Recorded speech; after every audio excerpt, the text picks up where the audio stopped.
화를 갔던 어느 날 도마가 주에게 다음과 같은 질문을 하였다. 왕국으로 들어가기 위해서 왜 사람이 영에서 태어나는 것이 필요합니까?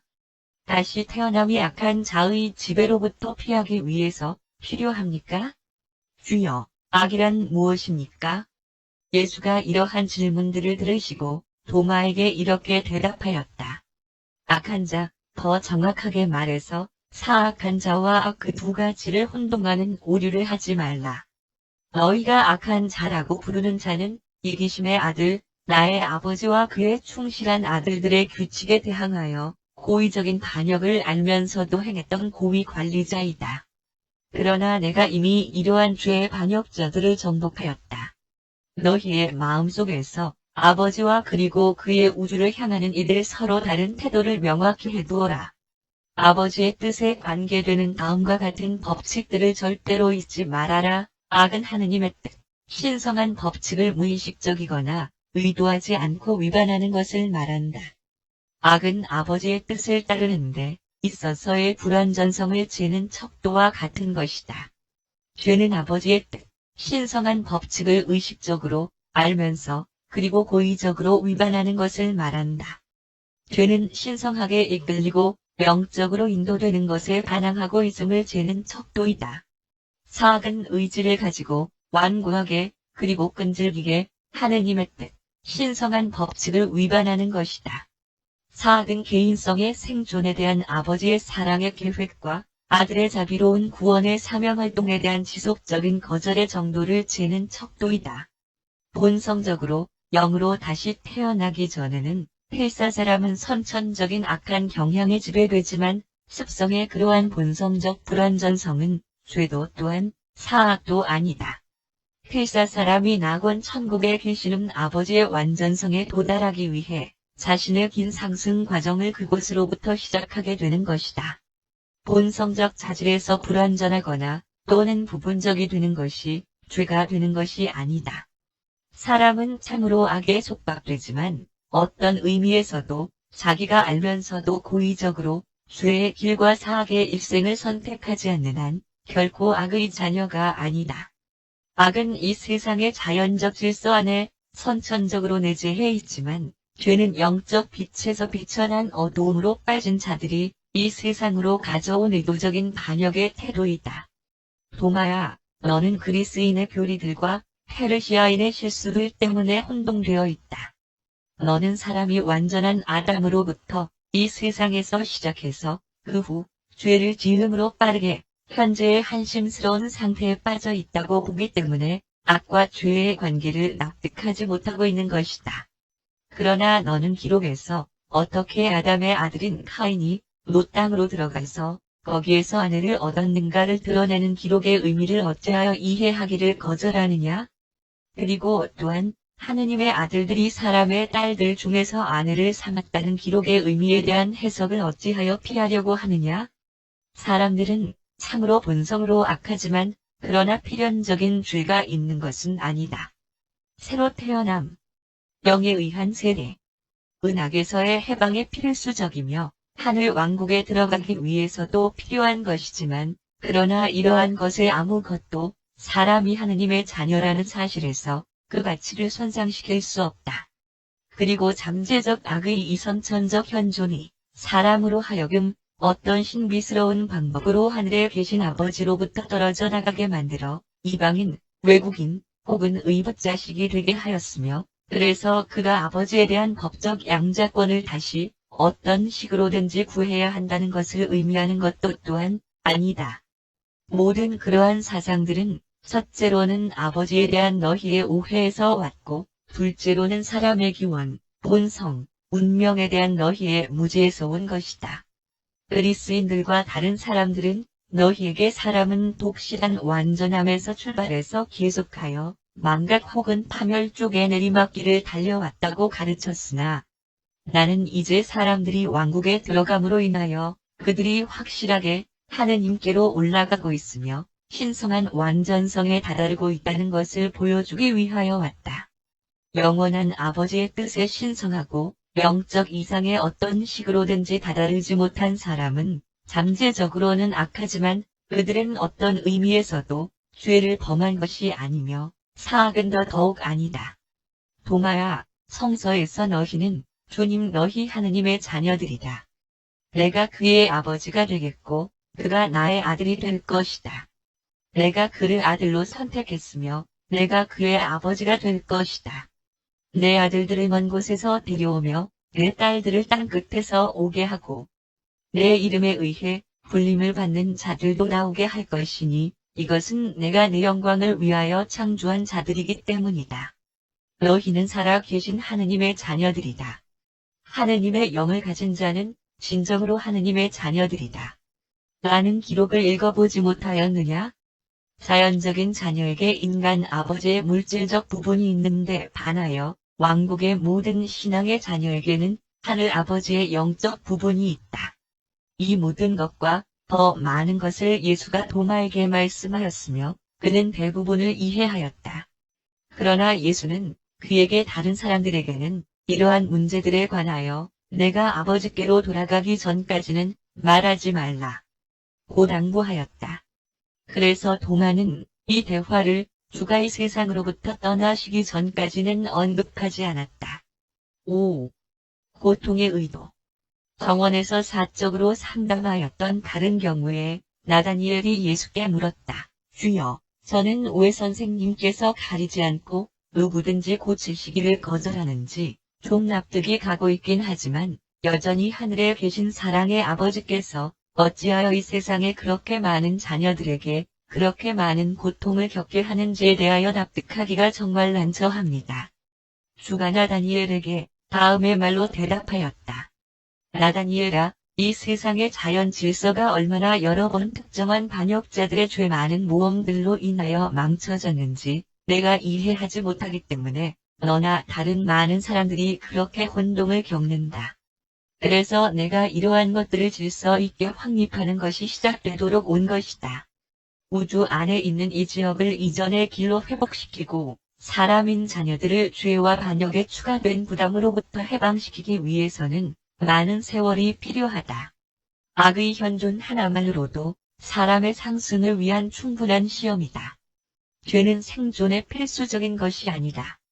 그러나 나의 아들아, 아버지는 그의 자녀들에게 의도적으로 고난을 주지 않으신다는 것을 너는 알아야만 한다. 사람이 신성한 뜻인 더 좋은 길에서 걸어갈 것을 끈질기게 거절한 결과로서 불필요한 고통을 그 자신 위에 넘어뜨리고 있다.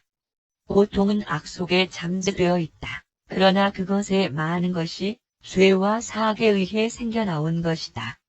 많은 예외적인 사건이 이 세상에서 일어났고 모든 생각하는 사람들이 그들이 목격하는 고통과 고난의 광경으로 혼동되어지는 것은 이상한 일이 아니다. 그러나 다음에 한 가지는 확실한데 아버지께서 그릇된 행동에 대한 독단적인 벌로서 고난을 주시는 것은 아니라는 사실이다. 불완전 성과 악이라는 장애는 선천적이며 죄에 대한 벌은 피할 수 없으며 사악에 대한 파괴하는 결말은 굽힐 수 없다. 사람은 그가 선택한 일생의 자연스러운 결과인 그러한 고통들에 대하여 하느님을 원망해서는 안 된다. 또한 이 세상에 살면서 일생의 한 부분인 그러한 체험들에 대하여 불평을 해서도 안 될 것이다. 필사 사람은 이 세상에서 자신의 처지가 향상되는 것을 목표로 끈질기게 그리고 변함없이 일해야 한다는 것이 아버지의 뜻이다. 지능적 적응은 사람이 그의 이 세상에서의 비참함의 많은 것을 극복할 수 있게 할 것이다. 나다니엘아, 사람들이 영적 문제를 풀어나가는데 있어서 우리가 그들을 도와주는 일이 우리의 사명이다. 이런 방법으로 그들의 마음에 박차를 가하여 복잡한 물질적인 문제들을 풀어나가는 데 있어서 그들을 좀 더 잘 준비시키고 그들에게 영감을 주도록 하는 것이다. 내가 성서를 읽으면서 혼동하고 있음을 알고 있다. 거기에서는 너무 자주 무지한 사람들이 납득할 수 없는 모든 것을 하느님의 책임으로 돌려놓고 있다. 내가 이해하지 못하는 모든 것에 개인적 책임을 지는 분이 아버지가 아니시다. 내가 무심코 또는 신중히 그러한 신성한 법령을 위반하였기 때문에 그가 제정한 의롭고 현명한 어떤 법이 너에게 우연히 고통을 준다고 해서 아버지의 사랑을 의심하지 말라. 그러나 나다니엘아, 만약 내가 분별력을 가지고 성서를 읽는다면 그것은 너에게 많은 가르침들을 주고 있다. 다음과 같이 쓰인 글들을 기억하지 못하느냐? 내 아들아, 주님의 징계를 경하게 여기지 말며 그의 징계를 싫어하지도 마라. 왜냐하면 주님은 징계받는 자를 사랑하며 마치 아비가 그 기뻐하는 아들을 징계함 같이 하기 때문이다. 주님은 고난 주는 것을 좋아하지 않으신다. 고난 당하기 전에는 내가 그릇 행하였지만 이제는 주님의 법을 지킵니다. 고난 당한 것이 내게 유익입니다. 이로 인하여 내가 주님의 법령을 배우게 되었습니다. 내가 너의 슬픔을 알고 있다. 영원한 하느님이 너의 피난처가 되시니 영속하는 팔이 그 아래에 있다. 주님은 또 압박당하는 자의 피난처이시요 환난 때의 산성이시다. 주님께서 고난의 병상에서 그를 강건하게 하고 병든 자를 잊지 않으신다. 아비가 자식을 불쌍히 여김같이 주님께서 그를 두려워하는 자를 불쌍히 여기시니 이는 그가 우리의 몸을 아시며 우리가 티 그림을 기억하기 때문이다. 상심한 자를 고치시며 저의 상처를 싸매신다. 가난한 자의 희망이시며 환난 당한 궁핍한 자의 힘이시며 폭풍 중에 피난처시며 폭염을 피하는 그늘이 되신다. 약한 자에게는 힘을 주시며 무능한 자에게는 힘을 더한다. 상한 갈대를 꺾지 아니하며 연기 나는 등불을 꺼뜨리지 아니한다. 내가 고난의 물 가운데로 지날 때에 내가 함께할 것이다. 역경의 강물이 너에게 넘칠 때에도 내가 너를 버리지 않을 것이다. 그가 나를 보내어 가슴이 상한 자를 고치며 포로 된 자에게 해방을, 슬픈 자에게 위로를 주게 하였다. 고난 안에는 징계가 있으며 고통은 뒤끝에서 솟아나는 것이 아니다. 6. 고통에 대한 오해. 욥에 대한 강연. 같은 날 밤 벳세다에서 요한이 예수께 왜 그렇게 명백하게 선한 많은 사람들이 그렇게 많은 질병으로 고통당하고 많은 고난을 체험하는지에 대해 물었다. 다른 많은 것들 중에서 요한에게 대한 대답으로 주가 다음과 같이 말씀하였다. 내 아들아, 너는 재난의 의미와 혹은 고통의 사명을 이해하지 못하고 있다. 너는 샘족 문학의 걸작인 욥의 고난이라는 성서의 이야기를 읽지 못했느냐? 이 훌륭한 비유가 주님의 하인이 지닌 물질적인 번영을 이야기하면서 시작한 것을 읽지 못했느냐? 욥은 자식, 재물, 명예, 지위, 건강 등 사람이 현세의 일생에서 가치를 두는 모든 것에서 축복을 받았다는 것을 너는 잘 기억한다. 아브라함의 자손들의 유서 깊은 가르침에 따르면 그러한 물질적인 번영이 신성한 은혜라는 충분한 증거가 된다. 그러나 그러한 물질적 소유물이나 그러한 현세의 번영이 하느님의 은혜를 나타내지는 않는다. 하늘에 계신 나의 아버지는 부자를 사랑하는 것처럼 가난한 자도 사랑하는 분으로 사람을 차별하지 않으신다. 신성한 법을 어기는 것이 조만간에 벌을 받게 됨에도 불구하고 한편으로 사람들이 분명히 결국에는 그들이 뿌린 것을 거두기는 하지만 그래도 너는 인간의 괴로움이 항상 저지른 죄에 대한 벌만은 아니라는 것을 알아야 한다. 욥과 그의 친구들은 그들의 고통에 대한 해답을 찾는 데 실패하였다. 현재에 누리고 있는 빛으로 바라보는 너희로서는 이 독특한 비유에서 그들이 다루었던 부분들을 사탄이나 하느님 탓으로 돌리기가 도저히 힘들 것이다. 욥이 고통을 통하여 그의 지적인 문제들에 대한 해답이나 혹은 그의 철학적인 어려움들의 해결을 찾지 못했어도 그는 큰 승리를 거두었으며 그는 자신의 신학적 방어가 부서지는 바로 그 앞에서까지도 그는 진지하게 나는 내 자신을 몹시 싫어합니다. 라고 말할 수 있는 영적 경지로 올라갔으며 그러고 나서 그에게는 하느님의 시각이라는 구원이 이루어진 것이다. 그렇게 비록 잘못 납득한 괴로움을 통해서도 욥은 도덕적 납득과 영적 통찰력의 초인적인 경지에 올라갔다. 괴로움을 받는 종이 하느님의 환상을 볼 때 거기에는 모든 인간의 납득을 초월하는 혼의 평화가 따른다. 욥의 첫 친구인 엘리바스가 고난자에게 그가 번성했던 때에 그 자신이 다른 사람들에게 해주었던 것과 같은 인내심을 그 자신의 고난 속에서 보이라고 당부하였다. 이 거짓 위안자가 말하였다. 욥이여, 너의 종교를 신뢰하라. 사악한 자가 고통을 당하는 것이지 의인이 고통을 당하는 것은 아니다. 너는 이 벌을 받을 일을 했음에 틀림없다. 그렇지 않다면 너는 고난을 당하지 않을 것이기 때문이다. 하느님 보시기에 의로운 자는 하나도 없다는 것을 너는 잘 알고 있다. 사악한 자는 절대로 번성할 수 없음도 너는 알고 있다. 어쨌든 사람은 고난을 받도록 미리 운명되어진 것처럼 보인다. 아마도 주님께서 벌하는 것은 너를 위함인지도 모른다. 불쌍한 욥이 인간 괴로움의 문제에 대한 그러한 해석으로부터 많은 위안을 얻지 못한 것은 놀라운 일이 아니다. 그러나 그의 두 번째 친구인 빌닷의 조언은 그 당시 받아들여지고 있던 신학의 관점에서 본 그것의 정당성에도 불구하고 더욱 우울한 것이었다. 빌닷이 말하였다. 하느님은 의롭지 않으신 분이 될 수 없다.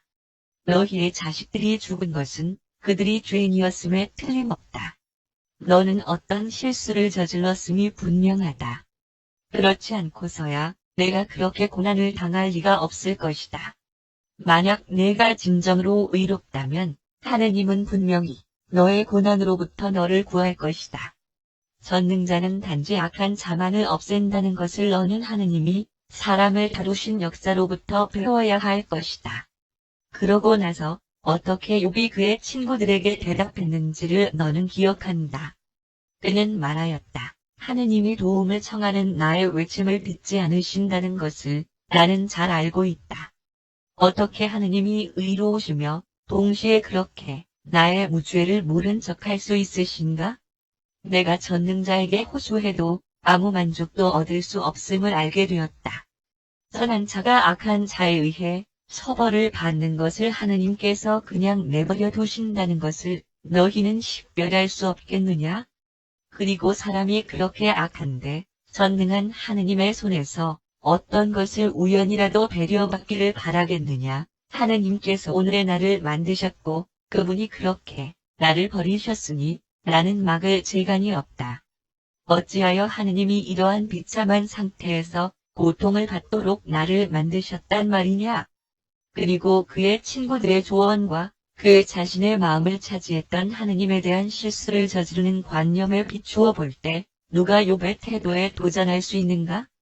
욥은 인간으로서의 하느님을 갈구하고 있었으니 그가 사람의 필사자 처지를 알고 기나곤 천국 상승의 첫 번째 일생의 한 부분으로서 때때로 올바른 자가 결백한 가운데 고통받아야 함을 납득하는 그런 신성한 존재와의 교제에 굶주렸다는 것을 보지 못하느냐?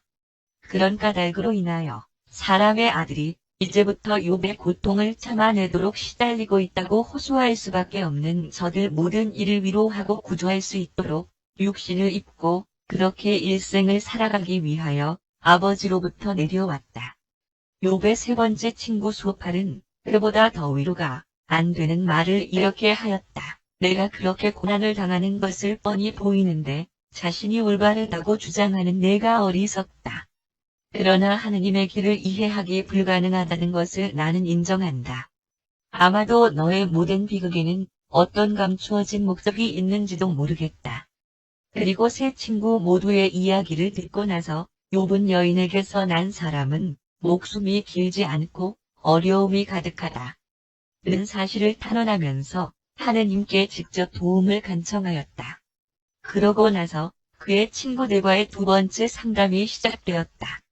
엘리바스는 점점 더 엄하고 비난적이고 조소적이 되었다. 빌닷은 욥이 친구들을 경멸하자 기분이 상했으며 소팔은 그의 우울한 조언을 다시 반복하였다. 이때쯤에는 욥은 그의 친구들에게 혐오감을 느꼈으며 그래서 하느님께 다시 청원하였다. 이제 그는 그의 친구들의 철학으로 둘러싸이고 그 자신의 종교적 태도로 둘러싸인 불의의 하느님에 대항하기 위하여 의로우신 하느님께 간청하였다. 다음으로 욥은 필사자 실제의 불공평이 의롭게 수정되어질 평안한 미래의 일생으로 피난처를 삼았다. 사람으로부터 도움받음의 실패가 욥으로 하여금 하느님을 찾게 만들었다.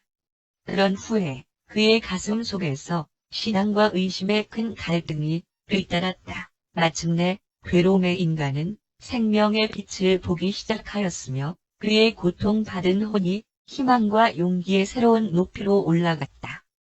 그는 계속 고통을 겪고 죽기까지 할지도 모르나 그의 깨달은 혼은 이제 나를 옹호해 주시는 이가 살아계신다. 라는 승리의 외침을 하였다. 하느님이 그들의 부모를 벌하기 위하여 그 자식들에게 고난을 주신다는 교리에 욥이 도전하였을 때 그는 참으로 옳았다. 욥은 언제나 하느님이 의로우시다는 것을 시인할 준비가 되어 있었으나 영원자의 개별적 성격이 드러나는 혼이 만족하는 계시를 갈구하고 있었다.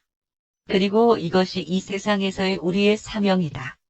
어떤 고통당하는 필사자도 하느님의 사랑을 알고 하늘에 계신 아버지의 자비를 납득함으로써 얻는 위안을 더 이상 부정해서는 안 될 것이다. 회오리 바람으로부터 하느님이 말씀한다는 것은 그 말씀이 있던 당시에 장엄한 개념이었지만 너희는 이미 아버지께서 자신을 그런 식으로 나타내지 않는다는 것을 배웠다. 오히려 그는 인간의 가슴 안에서 조용하고 작은 목소리로 말한다. 이쪽이 길이니 그곳으로 걸어라. 하느님께서 너희 안에 거하는 것, 너희를 자기처럼 만드실 수 있도록 그렇게 되시려고 해오셨다는 사실을 너희는 이해하지 못한단 말이냐. 그런 후에 예수가 이렇게 마무리를 지었다. 하늘에 계신 아버지는 사람들의 자식들에게 고난을 주시는 것을 기꺼이 하지 않으신다. 사람은 첫째로 우연히 일어나는 사고와 그리고 미숙한 육체적 실제라는 악의 불완전성으로 인하여 고통을 겪는다. 그 다음으로 냉혹한 죄의 결과, 생명과 빛의 법칙을 어김, 고통을 겪는다. 마지막으로 사람이 이 세상에서 하늘의 정의로운 원칙에 대하여 반역함으로써 자신이 뿌린 지속적인 사악함에 대한 결실을 거둔다. 그러나 사람의 비참함은 신성한 심판이 개인적으로 임한 것이 아니다. 사람은 자신의 현세의 고통을 훨씬 감소시킬 수 있고 또 그렇게 할 것이다. 그러나 악한 자의 요청에 따라 하느님이 사람을 괴롭힌다는 위신으로부터 단호하게 구제될 것이다.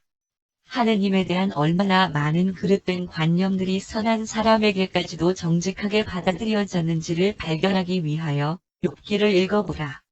그러고 나서 그러한 잘못된 가르침에도 불구하고 심하게 고난당하던 욥까지도 어떻게 하여 위안과 구원의 하느님을 발견했는지 유의하라. 마침내 그의 신앙이 치유의 자비와 영속하는 정의로움의 아버지로부터 쏟아져 내리는 생명의 빛을 알아보고 고통의 구름을 뚫고 나갔다. 요한은 가슴 것에 동의하고 있다. 내가 너희에게 증명하겠는데 동물뿐만 아니라 사람에게도 안식일에 사랑과 친절함을 베푸는 것이 적법한 일이다. 사람이 양보다 얼마나 더 귀하냐. 내가 선포하겠는데 안식일에 선을 행하는 것이 적법하다. 그들 모두가 그의 앞에 조용히 서 있자 예수가 마른 손을 가진 사람에게 향해서 말씀하였다. 모두가 너를 볼 수 있도록 내 옆으로 와서 여기 서라. 이제 안식일에 선을 행하는 것이 나의 아버지의 뜻이라는 것을 너희가 알게 될 것이다. 너에게 고침을 받을 만한 신앙이 있으면 내가 명하겠는데 너의 손을 내밀어라. 이 사람이 자기의 마른 손을 내밀자 그 손이 회복되었다. 사람들이 바리새인들을 혼내주려고 마음을 품었지만 예수는 그들을 조용히 시키시고 이렇게 말씀하였다. 내가 방금 너희에게 안식일의 생명을 구하기 위하여 선을 행하는 것이 적법하다고 하였다. 그러나 나는 해를 가하거나 죽이려는 가슴을 품으라고 가르치지 않았다. 화가 난 기적이었다. 주가 기적이라 불리는 이 일을 행한 것은 자신의 치료에 힘을 실증하려는 것이 아니라 모든 인류에게 종교의 안식일 휴식에 대해 억압을 가하여 의미 없는 사실상의 굴레로 만든 것에 반대하여 효과적으로 이 일을 제기하기 위해서였다. 이 사람은 자신의 직업에 불구하고 신앙을 본 예수가 중풍병자에게 말씀하였다. 아들아, 두려워 마라. 내가 죄 사함을 받았다. 너의 신앙이 너를 구할 것이다. 예루살렘에서 온 바리새인가 있느냐? 그러나 사람의 아들이 땅에서 죄를 사하는 권세가 있는 줄을 너희로 알게 하기 위하여 내가 이 병자에게 일어나 내 침상을 가지고 집으로 가라고 말하겠다. 예수가 그렇게 이야기를 하자 그중